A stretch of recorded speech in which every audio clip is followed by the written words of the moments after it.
Natapos ang ating last chapter sa Sakamoto Days, kung saan pumasok sina Sakamoto at Shin sa JCC bilang aplikante. Ang kanilang unang pagsusulit ay tuklasin ang mga test admins, at kunin ang mga bala nilang dala na may nakalagay na JCC. Ngayon, atin nang simulang talakayin ang susunod na chapter ng Sakamoto Days, at ito ay ang chapter 58 at 59.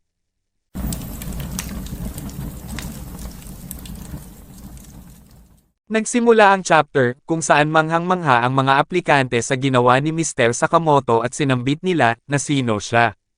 Napakagaling ng matabang ito. Bigla namang sumigaw ang may bandana sa noo at sinabi, na sila ay mga test admins. Alam kong ganoon nga sila. May dalawa namang lalaki ang nasa kanyang likod at sinaad, na ibigay nyo na sa amin ang mga bala.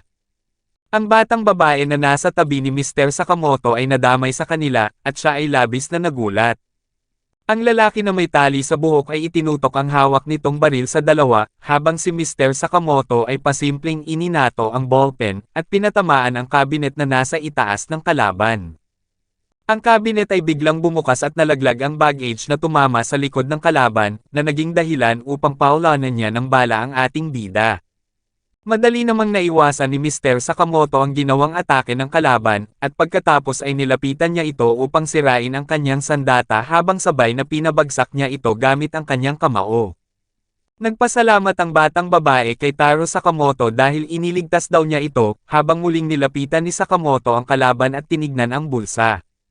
May nakuha na 3 bala na may letrang JCC si Mr. Sakamoto at sinambit na siya ay isang test admin. Muling napahanga ang babae kay Taro at sinabi nito na wala akong kaalam-alam.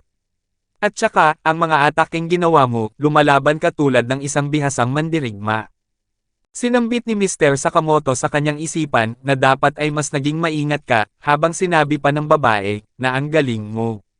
Sobrang hanga ako sayo. Bilang kapwa baguhan, napakalaki ng respeto ko sayo. Ang panunood sayo ay nagbibigay sa akin ng lakas ng loob. Gagawin ko rin ang aking makakaya. Sinabi ni Mr. Sakamoto na ganun ba? Good luck sa'yo, at pagkatapos ay ibinato niya ang isang bala na may letrang JCC sa batang babae. Nagulat ang babae nang tignan niya ito, habang sinaad ni Mr. Sakamoto na hindi ko kailangan ng 3. Nasaan na kaya si Shin? Bigla namang nilapitan ng babae si Sakamoto at sinabi na hindi ko ito kailangan. May isang tao akong hinahangaan, at kung sila ang nasa lugar ko, sa tingin ko hindi nila hahayaan ito. Magkakapareho tayo pero magkaiba rin, kita mo, maliit ako, sabi ng mga magulang ko ay mas bagay daw akong maging tagapag-alaga ng bahay, kaysa maging isang assassin. Sinabi ni Mr. Sakamoto na hindi mo malalaman kung hindi mo susubukan. Sinambit ng babae na pinatunayan mo ngayon na hindi mahalaga kung ano man ang iyong sukat. Napariyak naman si Taro sa kanyang narinig, habang kinabahan ang babae at sinaad, na hindi ko ibig sabihin na ganon. Pasensya na. Inilipat naman ang scene sa business class, kung saan ang lalaking naka-face mask ay unti-unti nang inuubos ang mga aplikante habang sinasabi, na ang hina naman. Ito na ba ang pinakamahusay na kaya ng mga guro ng JCC? Napakadali. Sinabi ng test admin, na pang-4 na aplikante, Mafuyo Seba. Mahusay ang ginawa mo, habang sinambit ni Mafuyo, na maaari kitang patayin para dito. Yun ang sinabi mo, di ba? Bigla namang lumitaw si Shin sa kanyang harapan, at sinipa ito sa mukha. Agad namang nakabangon si Mafuyo at sinabi, na huwag kang makialam dito, matanda. Sinambit ni Shin, na anong sabi mo? Sinong tinatawag mo na matanda, tanga? 27 years old pa lang ako.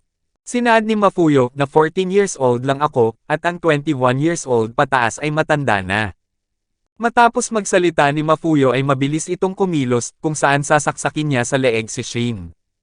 Nagawa namang mabasa ni Shin ang kanyang isipan, at ito ay nakaiwas habang bigla naman siyang pinaputukan ng baril ni Mafuyo. Si Shin ay tinamaan sa kanyang balikat at sinabi nito sa kanyang isipan, na mukhang marami na siyang karanasan sa pakikipaglaban. Nagkaroon naman ng dugo sa mukha si Mafuyo, at labis itong nainas at nandiri sa nangyari, at agad niyang inalis ito gamit ang kanyang kamay at nag-spray ng alkohol. Sinabi ni Mafuyo na hindi ako makapaniwala. Ito ay isang pang-aabuso, habang sinambit ni Shin na ano ka ba, isang klase ng taong sobrang hilig sa kalinisan. Bakit ka pa pumunta rito? Sinaad ni Mafuyo na hindi ko naman ginusto na kunin ang transfer test na ito, kung hindi lang ako binigyan ng trangkaso ng gago kong kapatid bago ang regular na pagsusulit, sigurado akong lahat ay may mga kaibigan na at grupo na, ang pangit talaga nito. Sinabi ni Shin sa kanyang isipan na ano ba itong kakaibang tiwala sa sarili ng germophobia na ito. Sinaad ni Mafuyo na ayoko ng madumihan, pinakapangit iyon, gusto ko lang na malinis, ayoko na madumihan ang mga kamay ko. Pagkatapos na may alising bagay si Mafuyo sa kanyang mga sapatos, ay naglabas ito ng mga patalim sa likod. Hindi inasahan ni Shin na may itinatago itong sandata sa kanyang mga sapatos, habang agad namang umatake si Mafuyo kung saan pinuntiryan niya ang ulo ni Shin. Nagawa namang makaiwas ni Shin, ngunit ang bagay na nasa kanyang likuran ay nahati. Naglabas ng baril si Shin at agad na pinaputokan si Mafuyo, habang ginamit ng kalaban ang kanyang sandata upang pigilan ang mga bala. Pagkatapos ng pag-atake ni Shin ay si Mafuyo naman ang sumugod, ngunit ginamit ni Shin ang kanyang bagong kakayahan habang sinasabi na hindi pwedeng lagi na lang akong pabigat kay Mr. Sakamoto. Pagkatapos makita ni Shin ang hinaharap, ay nagawa niyang mabugbog si Mafuyo na kanyang ikinagulat at sinabi na talaga bang nabasa niya ng buo ang mga galaw ko. Sinambit ni Shin na pasensya na. May kailangan akong habulin. Bigla namang nagkaroon ng flashback kung saan nag-usap sina Shin at Mr. Sakamoto bago sumakay ng eroplano. Sinabi ni Shin na Mr. Sakamoto, kapag nag-umpisa na tayo sa exam, pakiusap huwag mo akong tulungan. Tinanong ni Mr. Sakamoto na kung bakit, habang sinaad ni Shin na gusto kong subukan ang aking kakayahan na hindi dumidepende sa'yo. Sinambit ni Mr. Sakamoto na sige, pero siguraduhin mong hindi ka babagsak, habang sinabi ni Shin na oo. Panoorin mo ako. Ibinalik na ang scene sa kasalukuyan kung saan sinabi ni Shin sa kanyang isipan na maghintay ka lang. Papasa ako bilang nangunguna sa klase. Si Mafuyo ay nasa kanyang harapan at sinambit nito sa kanyang sarili na anong nangyari. Talaga bang binasa niya ang aking gagawin o nagkataon lang ito? Sinabi ni Shin na ano na, magmadali ka na at atakihin ako. Agad na sinagupan ni Mafuyo si Shin na madali lang niyang naiwasan at pagkatapos ay sinabi ni Mafuyo sa kanyang isipan na palagi siyang nakakaiwas. Anong meron sa kanya? Bigla namang naglabas ng baril si Shin at pinaulanan ng bala ang kalaban. Nagawa namang makaiwas ni Mafuyo habang sinasabi nito na ngayon siya ay nagka-counter-attack. Kung ganoon ay muling inatake ni Mafuyo si Shin gamit ang kanyang sandata sa paa na madali lang namang niyang naiwasan. Ayaw namang sumuko ni Mafuyo sa pag-atake kay Shin at sinabi nito sa kanyang isipan na kahit gaano pa katalas ang pakiramdam niya, kung mahuhuli ko siya, ay wala rin magiging saysay yun. Muling naiwasan ni Shin ang atake ni Mafuyo habang sinasabi nito na maganda ang plano mo pero naririnig ko ang mga nais mo ng napakalinaw. Hinawakan ni Shin ang paa ng kalaban, at pagkatapos ay binali niya ang patalim gamit ang kanyang baril. Nagawa niyang mapabagsak si Mafuyo, at tinutukan niya ito ng baril sa mukha habang sinasabi, na ibigay mo na sa akin ang mga bala. Sinambit ni Mafuyo na nakakainis, gawin muna at patayin ako, matanda. Binitawan ni Shin si Mafuyo at sinaad na hindi ako pumapatay para lang sa isang walang kwentang pagsusulit. Bukod pa rito ay 14 na taong gulang ka pa lang, tama. Hindi ako pumapatay ng mga bata. Bigla namang umiyak si Mafuyo at sinabi na kahit mas matanda ka sa akin, hindi ka pa rin matured. Kahit sino malalaman yan. Pinagpawisan si Shin at kinabahan habang sinasabi na bakit ka umiiyak. Sinambit ni Mafuyo na manahimik ka, gunggong. Mas mabuti pang bayarin mo ako para sa mga sandata ko. Nawala naman ng gana si Shin at sinabi sa kanyang sarili na sakit sa ulo ito. Ganito na ba talaga ang mga kabataan ngayon? Sinambit ni Shin kay Mafuyo na hindi mo dapat iniiyakan ang ganyang bagay. May napakaganda kang talento para sa edad mo na 14 years old. Sinaad ni Mafuyo na talento ba? Madalas kong ang marinig yan habang sinabi ni Shin sa kanyang sarili na gustong kong sakalin ang batang to. Sinambit ni Shin na kung bumagsak ka sa pagsusulit na ito, pwede ka namang kumuha na lang ng license test. Sinabi ni Mafuyo na wala akong pake sa lisensya. Ang gusto ko lang ay makapasok sa JCC. Gusto kong magkaroon ng koneksyon sa JCC upang makapasok sa order.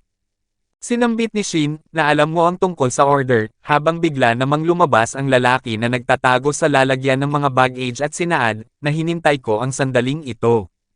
Kinuha ng lalaki ang mga bala na hawak ni Mafuyo at sinabi pa nito na yan ang tinatawag kong Hyena technique. Mamatay kayo, mga tanga. Mabilis namang kumilos si Shin, kung saan tinakpan niya ang paningin ng kalaban at sinuntok ito sa leeg. Matapos makuha ni Shin ang mga bala ay sinabi nito, na kung gusto mong makapasok sa order, ay hindi mo kailangan ng koneksyon. Ang talagang kailangan mo sa mundong iyon, ay kamangha-manghang kakayahan. Pagkatapos magsalita ni Shin ay sinabi niya sa kanyang sarili, na ako din. Kailangan kong gawin. Binigyan ng isang bala ni Shin si Mafuyo at sinabi, na heto. Ang kailangan lang ay isang bala para makapasa. Problem na. Pinahinto ni Mafuyo si Shin, habang sinabi ni Shin, na hindi mo na ako kailangan pang pasalamatan. Sinambit ni Mafuyo, na may dugo ang balang ito. Pwede bang palitan mo ito ng mas malinis, habang sinaad ni Shin, na kailangan mong baguhin ang pag-uugali mo. Pinagbigyan ni Shin ang nais ni Mafuyo, at pagkatapos ay sinabi ng narrator, na si Mafuyo ay may isang bala at si Shin ay mayroong dalawa.